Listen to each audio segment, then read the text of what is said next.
Assalamualaikum warahmatullahi wabarakatuh. Ashama harkafuune isiniin jecha akkasuma warri irra deebiidhaan gara chaanaala hijaa dhuftan galatoomaa isiniin jenna.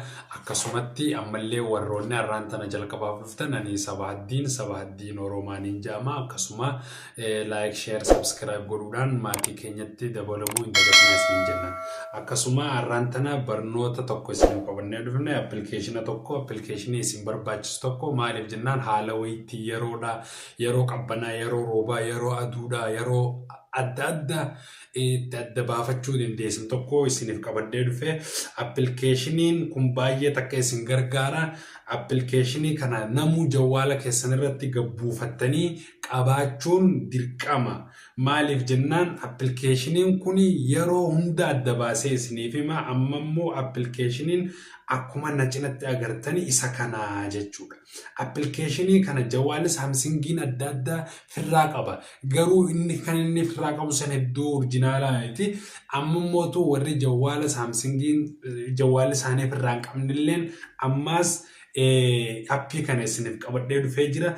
Appilikeeshinii kana immoo warri hin qabne appilikeeshinii kana warri hin qabne pilaastoorii keessanirra galtanii pilaastoorii keessanirratti sarchii gootanii gabbuufachuu qabdan. Pilaastoorii irratti sarchii gootanii gabbuufachuu akkanumatti amma sarchii goonee gabbuufachaa jirra. Akkuma agartan kana ammoo otomaatika nuuf bahaa jira. Isa kanarratti gadhooyna. Gaafa kanatti nuuf dhufe amma mootu inni kun isa kana. Inni kun isa kan appilikeeshiniin waa'ee yeroo kana adda baasan foorsi qilleensaa kana adda baasan meteoroloojii qilleensaa kana adda baasan hedduutu jira. Garuu appilikeeshinii san keessaa inni filatamaan isa kana. Inni kun baay'ee takka filatamaadha.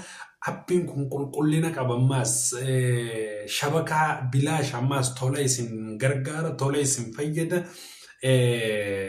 Yeroo jawwaala keessan irratti gabbuufattanii jettan birrii takka malee isin fayyada. Amma mootu appilikeeshiniin kunii akkuma agartan kana qulqulluudha. Akkuma agartan kana appilikeeshinii qulqulluudha. Amma mootu warree gabbuufattanii hin qabne install godhattanii gabbuufachuu qabdan. Amma mootu appilikeeshiniin kunii yeroo gannu naqu amma gabbuufadhee qaba open godhee seena. Open godhee gizeenin seene. Gannu naqe hunoo akkuma agartan kanatti appilikeeshiniin kun hunoo shabakaa irraa cufee isin agarsiisuu danda'a. Anamma shabakaa kiyya irraa cufee isin agarsiisa. Nafaana tura waayifaa kiyya cufeetiin jira. Amma mootu appiin kun tola isin fayyada. Shabakaa malee birrii takka malee tola isin fayyaduu danda'a.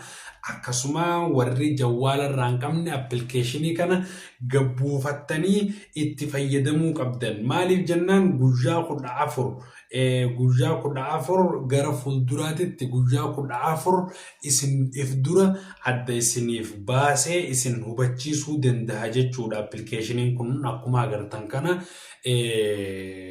tolaan isin fayyada. Appilikeeshinii kana gabbuufadhaa itti fayyadamaa isiniin jaa. Akkasitti waan na dhaggeeffattaniif galatoomaa isiniin jecha. Hanga barnoota biraa qabannee walitti dachaanutti turtii gaarii isiniin jenna.